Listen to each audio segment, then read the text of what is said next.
Good morning, everybody. This is Walk the Dog, Season 2, Episode 7, I think. Is that what I'm on? 7? Uh, I can't remember now. Yeah, 7. Haha, I'm on 7. And, yeah, I'm recording this January 2nd, right after lunch, and figured I'd answer some more questions and have some time. Since I hit master, I was climbing a little bit, and then I did that usual thing I always do, which is I started playing things I really shouldn't be.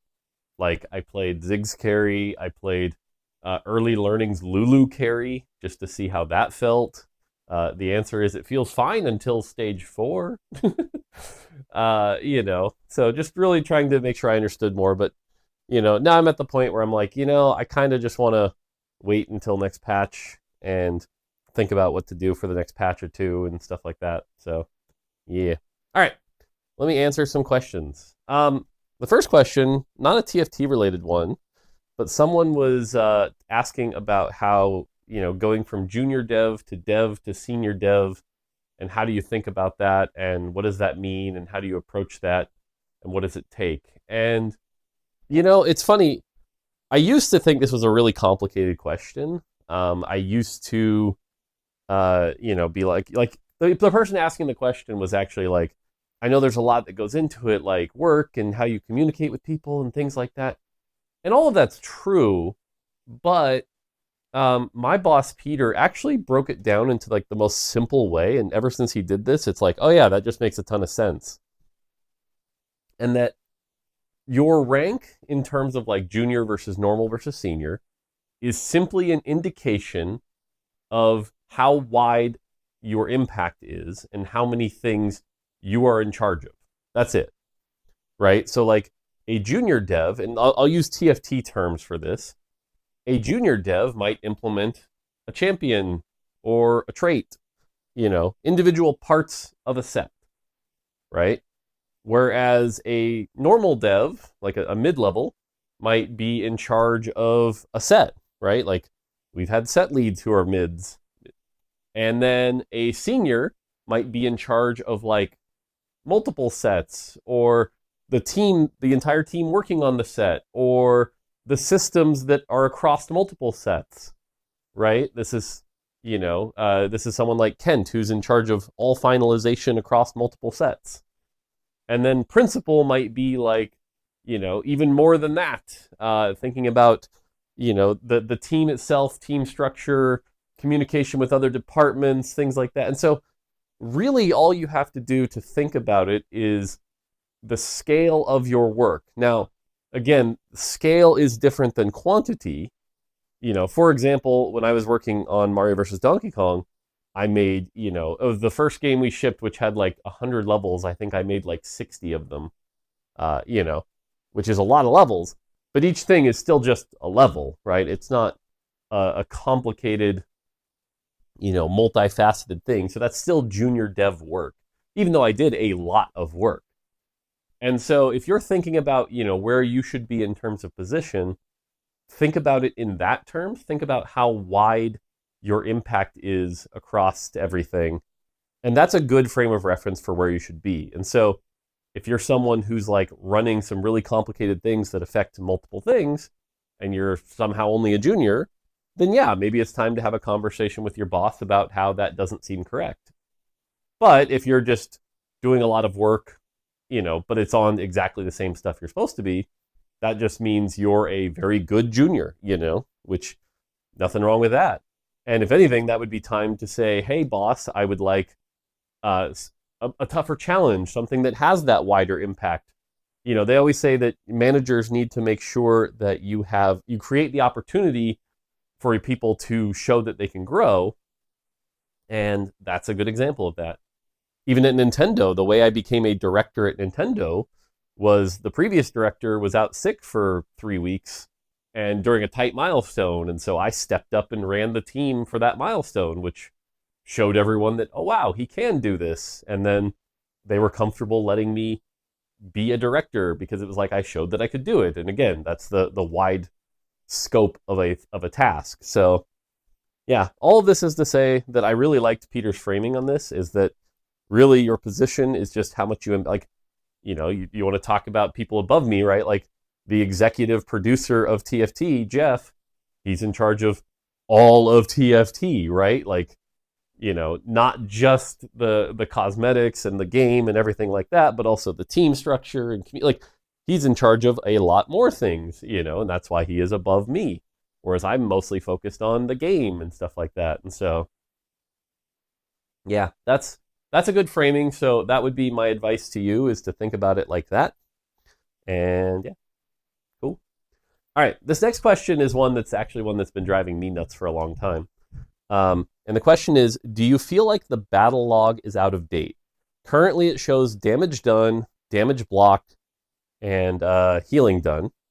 Do you think it should be something different? Do you think it's out of date?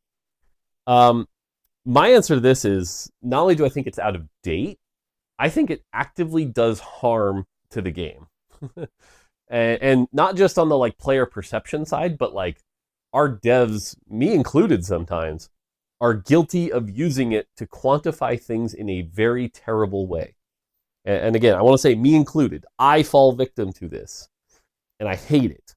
And I'll give you a really good example. It's an early combat, stage 1-4, and you have a Caitlyn versus, not a Kate, sorry, a Jhin versus an Anivia. And at the end of the fight, people will look at the damage meter, and it'll say something like Jhin did 2,800 and Anivia did 4,000, but the Anivia lost the fight. And someone will look at that and go, well, okay, Anivia is clearly fine because look how much damage she's doing. But the reality is, and this is the thing that drives me nuts, is that damage done doesn't take into account two things very well. The first is enemy like resistances and health availability and things like that. So for example, if you're facing a bruiser comp or a scion comp, your damage number will always look much higher.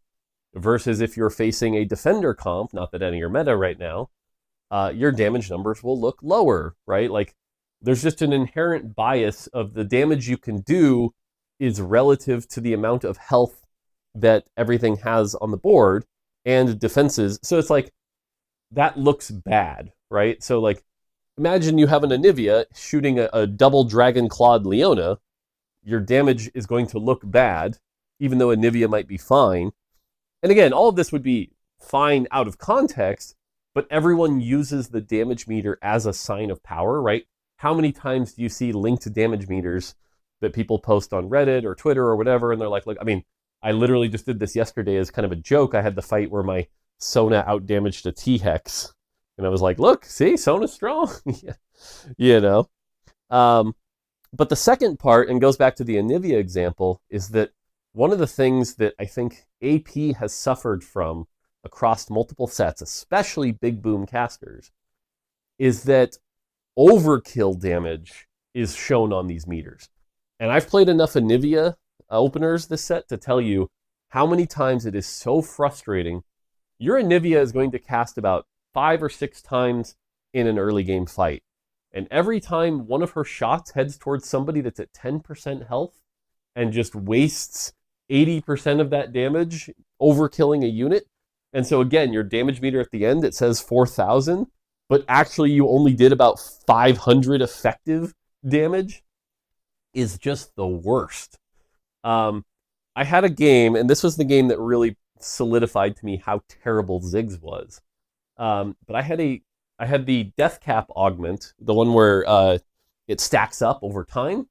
And at the end of the game, I had gotten it, because I'd been playing Zoe, and I had gotten it up to 140% extra AP on this death cap. So it was like a radiant death cap. This thing was nuts.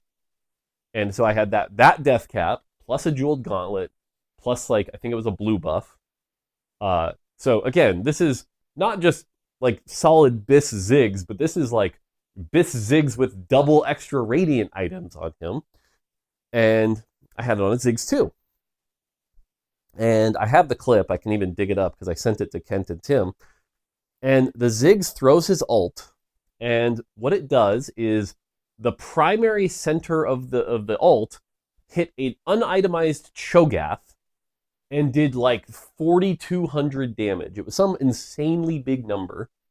And it also hit the Rek'Sai next to it for like 3,000.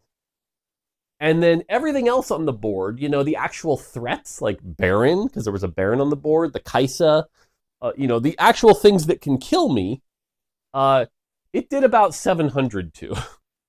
And so at the end, my Ziggs only casted once, and the damage meter said 16,000, which is impressive. You're like, wow, one Ziggs ult did 16,000 damage? This champion must be busted. We can't possibly, nerf or can't possibly buff this guy. But the reality is all of that damage was nonsense. It was useless, nonsense, wasted damage that meant nothing, and I lost the fight by 6 units. The Baron was at 90% health, the Kaisa was at like 60% health, and I was at nowhere near ever going to win this fight, And like, but again, when we're doing things, and even internally, we look at those damage meters and we're like, wow, that number's really high. That's really scary. Because again, that's how players use it to compare units on the board, because it's a simple comparison. All of the stuff I'm describing is much, much harder to contextualize and really think about properly. And so, I don't know. I've asked for a while about an overkill meter. Not that it even needs to be player facing, but just internally so that we get better about this.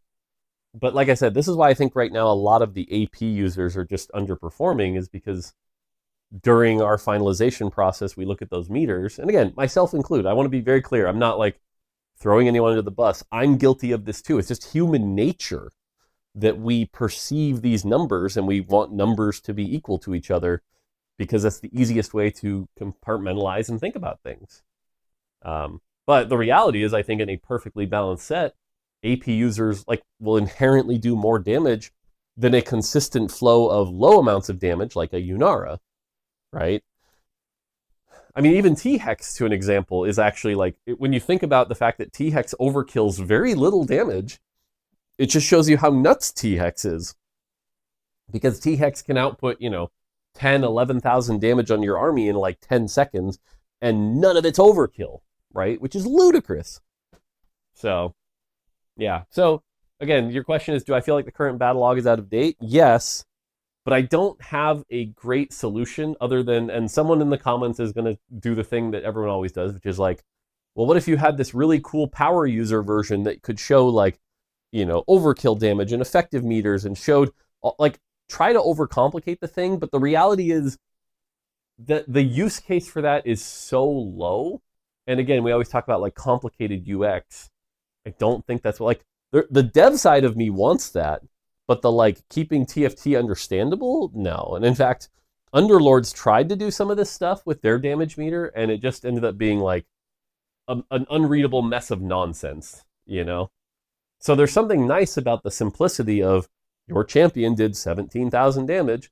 That feels good, but it doesn't convey all the messages that I would want it to, and I don't have the perfect solution to improve it other than, like I said, overkill damage is the one that I would love.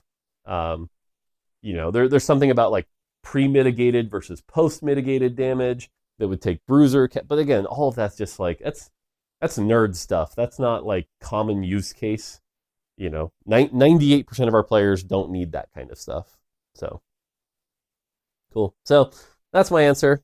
Definitely one of those things that I think is a big weakness of everyone who analyzes TFT, though. So, yeah.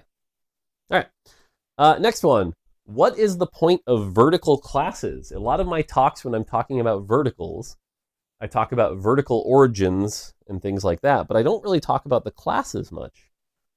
What is the point of vertical classes? Now, this is one where I've shifted my belief pretty heavily in the last couple of years. And I don't know that I match a lot of the people on my team. I've made my opinion clear. Sometimes I'm probably not hard enough, and I probably let things slide that I shouldn't. But here's my opinion on vertical classes. Classes, the entire purpose of a class, in my opinion, is that it represents the identity of the champion. if you're a brand new player to TFT and you look in the shop and you see Defender, right? Your immediate thought should be, oh, that's a guy I can use to tank, right? And if you see Assassin, or you see, a Slayer, right? Like, it should paint a picture of generally the purpose of these units. Then, to that point, let's say we have something like Slayer. Do I believe a trait of 8 Slayers should work? No. No, that is not a well-rounded trait. I do not think 8 Slayers should be able to win comps. And so because of that, I do not believe that vertical classes should actually ever go above 6. And even 6 is pushing it. The only ones I think should be 6 are the tank classes. And the reason I believe that is there's something okay about, like, wow, I want to have a front line of 6 bruisers, and I have this like tank fantasy of like, oh cool, you have to get through my incredibly impressive front line of 6 bruisers. That's fun, right? I think that's fine. Though I will say, when we had 8 bodyguard, I think that was bad. Something else I think that has been messed up, though, is going back to that original point of, it should show the identity. A lot of our sets designers have been like, oh, bruisers need a damage dealer in there to go with their tankiness so that vertical bruiser works. I think that has been just an awful, awful decision. And every time we've done that, I've let it slide, and I shouldn't have. I should have stopped it, because you just end up with these really awkward situations where it's like, I need a bruiser, but I need a bruiser who can tank, not this other one, So not really a huge fan of that. Now, again, there is an exception to this, which is 5 costs. I think, for example, Volibear being a bruiser doesn't bother me. Doesn't bother me so much. But I do think, beyond the 5 costs, the threat-like 5 costs, I think everyone should be doing their role. And I think the best versions of this have been stuff like when you can get 4 Vanquisher, like even, more than 4 Vanquisher. Is that really worth it? Like, it should be a rare high moment when you have like 5 Vanquisher. And even then, that should only be because of emblems. And even then, that should only be true because the emblems are good, which right now they're not. That's a whole other conversation. So, yeah, I don't think that we should be really supporting vertical classes that much. I guess the only other exception has been usually the mage trait. Generally, there's always one trait in our set that's sort of like the generic caster trait. And then what we end up doing is putting like 2 of the tanks in there so they can be like tanky. But even then, they usually have to have a double trait, right? Like Swain is the mage trait plus Juggernaut. Nico is also a defender. I think that paradigm works really, really well. But even then, I don't know. I think the game is a lot more interesting when the classes are getting intermixed. I like this set right now where you run like 2 Quick Striker and 2 Defender, and then some other stuff on your Origin. I think that's been pretty healthy. I think, running 2 Slayers is fine. I think Quick Strikers is good. I wish sometimes it was a little more interesting to throw in like a 3rd Quick Striker. Right now, a common thing is that like you always throw in 2 Quick Striker, right? Unara Kindred, just because they're insane. But then you'd never consider like leaving the Draven on the board instead of putting in a Senna. I think, we could do a little bit better about like making like the 3 pieces go in a little more. But that's kind of my opinion on classes. And again, I know there's going to be someone out there who's listening to this going, wait, but I like vertical classes. Why would you take them away? And again, I think the answer is because it just makes TFT less interesting, right? Like, with the exception of like Bruiser, Defender, stuff like that, I don't think the game is interesting if your board is just 6 Disruptor and things like that. I think like 4 Invoker is a really good example to me. I think 4 Invoker, and maybe 4 Invoker needs a small buff. I'm not saying it's perfect, but like you run 2 Invoker early, you're like, cool. And then you can stay that 2 Invoker and like switch out the Sona for a Emilio or for a Lysandra. Or you can go, ooh, actually, I want to invest in Invoker and go for Invoker. And it's like, cool. And I feel like that's the right amount of like class decision making that should be happen. It's like light tap or deep investment, and that's it, right? Keep it simple. So that's kind of my opinion on vertical classes. I also think that means we do the thing where we don't like put a bunch in. I think Gunslinger, although Gunslinger is a weird example because like right now people are barely even running 2, let alone 4, most of the time because Misfortune's better off in just Bilgewater, and then you throw in the Senna. Sure, Senna barely needs her traits, and Senna's in this weird awkward design state right now where she's like, her damage entirely relies on getting to the Lucian ult. So yeah. Anyway, that's my opinion on vertical classes. I would not expect an 8-piece class to come back anytime soon. That is my opinion. Now, that doesn't mean a set designer isn't going to try something weird and break that rule. And like I said, generally I tend to let the set designers try to cook sometimes. So there might be something in future sets that isn't this. I don't want you to look at this as like some sort of committal of like, Mort said there will never ever be vertical classes again. No, what I'm saying is I don't think they work, but people are open to try to prove me wrong. So, yeah. Okay. All right, next one. After roles revamped, a bunch of champions, especially on the melee side, have had their itemization basically default to Ginsu's BT Titans, and that has become this like default build. Is this okay? Did you foresee this? And how do you feel about this? So the answer is pretty mixed.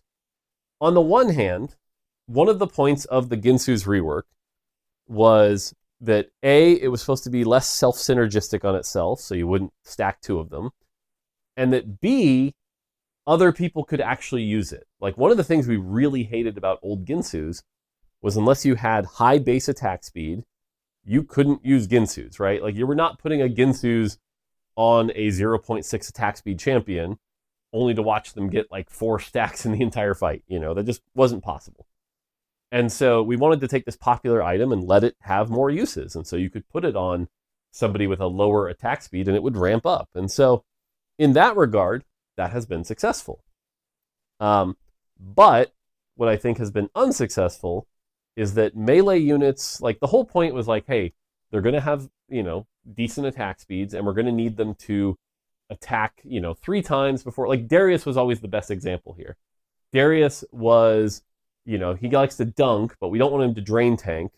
So in between dunks, we need him to auto like 3 times. And that was healthy, right? But I think what we didn't do is adapt to the fact that, hey, if we're going to have spells that do this, we need to make sure the prioritization is on making sure the spell is as big as possible, not on getting back to it again with some other benefit, right? Like one of the nice things about the Darius example, Darius isn't going to build Ginsu's because Darius wants that dunk to hit as hard as he can and get the resets, right? There's incentive for him to build damage. Whereas Diana gets this whole other thing where, hey, every time I cast, I also get a shield, right? And if you build, AP items on me, shields aren't, like the shield's a little bigger, but then the shield runs out. And because I'm also doing these aggro drops and, movement, I want to be in that state, right? Akali was notorious for this because basically it was every time you cast, proc Edge of Night, which turns out is very good and much better than a death cap. And so I think when we're making melee champions in the future, we have to go, okay, why is it okay if this champion builds Ginsu's? And if it is, great, that's fine. We can design around that. I'm okay with melee champions building Ginsu's if the spell is designed around it. Or if it's not, what's the incentive to make sure that each cast should be big rather than each cast should be quick? And that's going to take some extra thought, I think, even on our champion designers to really think through that. Now, the BT part of it, that doesn't bother me, right? Like, yep, having melee units use BT, that is literally the point. No worries there. And then Titans is a weird item right now. I don't love Titans, and Titans goes back to a thing, like, I'm pretty grumpy right now about Kraken, and Titans is like Kraken light. I right now am not a big fan of our ramping items. I think we should have one ramping item per class, which is weird because even Ginsu's is a ramping item that both AD and AP can use. Because even if, let's say, AP Kaisa was super meta right now, I think we'd be just as grumpy about Ginsu's Archangel. I don't love champions having multiple stacking items that reach this multiplicative power level where in the last 15 seconds of the fight, they look insane. Because again, it's just insane power. And what it also does is it warps everyone's perception into thinking the champions are stronger than they are and making them incredibly item specific. For example, and what I mean by this is I'm sure someone can look the stats up for this. If you look at AP Kaisa and you run Ginsu's Death Cap versus Ginsu's Archangel, I would bet you the Archangel is outperforming it pretty heavily because the fights where you ramp up, it's just extra multiplicative. We already know this is true with Yunara, right? Yunara, Ginsu's Deathblade versus Ginsu's Kraken. Now, again, part of that's Kraken's OP, but same thing. I think that we have too many items that are scaling and multiplicative off each other. And so, in my weird opinion right now, if I could snap my fingers today, I would probably change pretty drastically Titans and Kraken and maybe even Archangel. Now, the weird thing here is you could say, this is different from yesterday, having a scaling AD item and a scaling IP item is fine in theory. Ginsu's, because it is both, creates this weird thing where it existing means you can't have a separation, right? Even if there was literally just an Archangel's that was AD, you'd still have that Ginsu's plus that problem. So, and at least with the current fight pacing. Now, this is the other part too, is that fight pacing makes a big difference here. Scaling items are going to be better when fight pacing is healthy. And other than late game right now, with T-Hex and Yunara Kindred, fight pacing is pretty healthy, which is leading to these items being extra valuable. So, now all of this is to say, do I think this is okay? No, I think there's actually some work to be done here. I think there's some work to make sure that other items are buildable.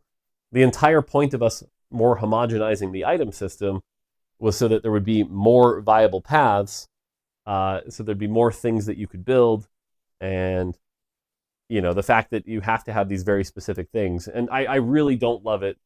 One of the things you see is when you see these item deltas on the data sites, and certain champions just don't work without specific items, that's usually a sign we've messed up. Now, with one key item, I'm okay with this, right? Yunara was designed to be Ginsu's for sure, right? No problem. Although Yunara is a weird choice also. I don't love this, but she actually also needs IE, so she's very Ginsu's IE specific, because she needs the crit to activate the true damage, which, like I said, I don't love that design, but is what it is.